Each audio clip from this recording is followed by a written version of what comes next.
20 फरवरी 1999 को तत्कालीन भारतीय प्रधानमंत्री अटल बिहारी वाजपेयी पड़ोसी देश पाकिस्तान की यात्रा पर थे। पाकिस्तान सरकार ने दिल्ली और लाहौर के बीच बस सेवा के उद्घाटन के लिए भारतीय प्रधानमंत्री को लाहौर आमंत्रित किया था। तब किसी को ये आभास भी नहीं था कि पाकिस्तान भारत की पीठ पर खंजर घोंपने की तैयारी कर रहा है। एक ओर जहां भारतीय प्रधानमंत्री को आमंत्रित करके उनसे उद्घाटन कराया जा रहा था, वहीं दूसरी ओर पाकिस्तान दबे पांव भारत की सीमा में प्रवेश करके उस पर कब्जा करने की तैयारी कर रहा था। पाकिस्तान की इस घुसपैठ का जब तक भारत को पता चलता तब तक बहुत देर हो चुकी थी। मई का महीना आते आते कारगिल की भूमि रणक्षेत्र में बदल चुकी थी। भारत की उत्तरी सीमा पर जंग छिड़ गई थी। पड़ोसी देश पाकिस्तान के सैनिक भारत की दहलीज के अंदर प्रवेश कर चुके थे। हम बात कर रहे हैं कारगिल युद्ध की।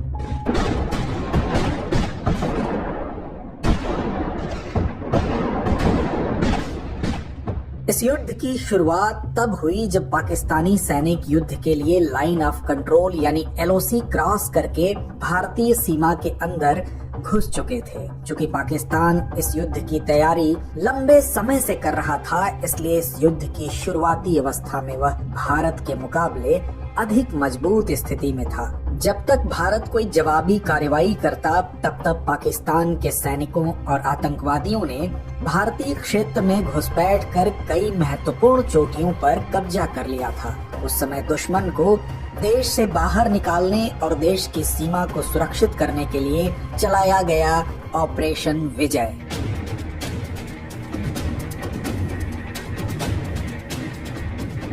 और जैसा कि ऑपरेशन का नाम रखा गया था, भारत की इस अभियान में विजय भी हुई, लेकिन इस विजय की कीमत बहुत भारी थी। अभियान की सफलता के लिए कई वीर सैनिक शहीद हो गए। आज कारगिल दिवस के मौके पर हम ऑपरेशन विजय के बारे में बात करेंगे और जानेंगे कि कैसे भारतीय सैनिकों के अदम्य साहस और वीरता पूर्वक बलिदान ने पाकिस्तानी सेना के छक्के छुड़ा दिए और उसे पीछे हटने पर मजबूर कर दिया। कारगिल युद्ध मई से जुलाई 1999 तक तत्कालीन जम्मू कश्मीर राज्य के कारगिल जिले में हुआ था। चूंकि अधिकांश चोटियों पर पाकिस्तानी घुसपैठियों और सैनिकों का कब्जा था, फलस्वरूप उनके लिए भारतीय सैनिकों को निशाना बनाना अधिक आसान था। लेकिन भारतीय सैनिकों के लिए ये आसान बिल्कुल नहीं था। पाकिस्तानी सैनिक लगभग 15 से 16 हजार फीट की ऊंचाई पर थे, इसलिए भारतीय सैनिकों के लिए उनको निशाना बना पाना बेहद चुनौतीपूर्ण था। लेकिन जितना चुनौतीपूर्ण पाकिस्तानी घुसपैठियों पर निशाना लगाना था, उतनी ही बड़ी चुनौती कारगिल की कठिन जलवायु परिस्थितियां भी थी। यूं तो भारत में ये समय गर्मी और मानसून वाला था, लेकिन कारगिल में उस समय भी तापमान 0 डिग्री से भी नीचे था। लेकिन भारतीय वीरों के अदम्य शौर्य के आगे सारी चुनौतियों को अपना सिर झुकाना पड़ा। इस युद्ध में भारतीय वायुसेना ने भी ऑपरेशन सफेद सागर के तहत महत्वपूर्ण भूमिका निभाई थी। भारतीय वायुसेना ने दुश्मन के ठिकानों पर हमले करके उन्हें नष्ट कर दिया, जिससे पाकिस्तानी सेना की ताकत को कमजोर करने में सहायता मिली।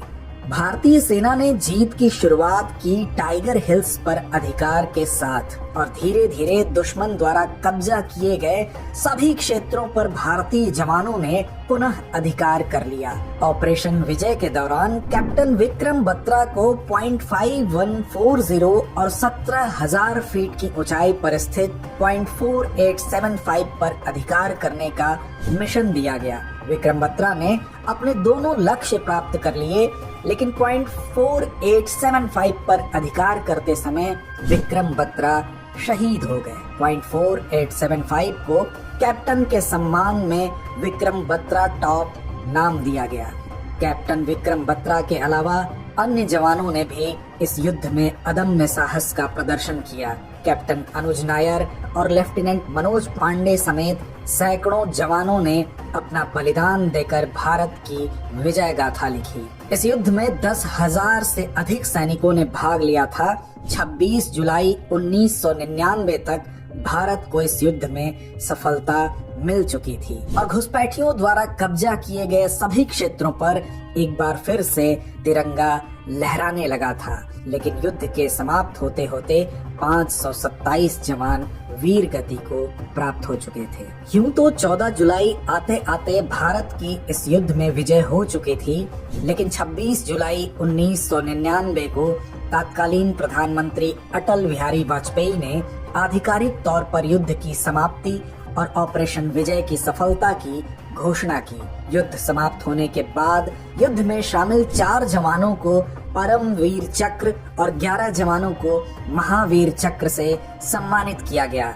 इनमें से कैप्टन विक्रम बत्रा और लेफ्टिनेंट मनोज पांडे को मरणोपरांत परमवीर चक्र से सम्मानित किया था। हर साल 26 जुलाई को हम कारगिल विजय दिवस मनाते हैं, जो 1999 में भारतीय सशस्त्र बलों की पाकिस्तान के खिलाफ कारगिल युद्ध में विजय की याद दिलाता है।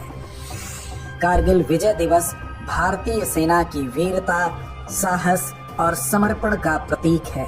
यह दिन उन सैनिकों के बलिदान को याद करने और सम्मानित करने का दिन है, जिन्होंने हमारे देश की रक्षा के लिए अपने प्राणों की आहुति दी।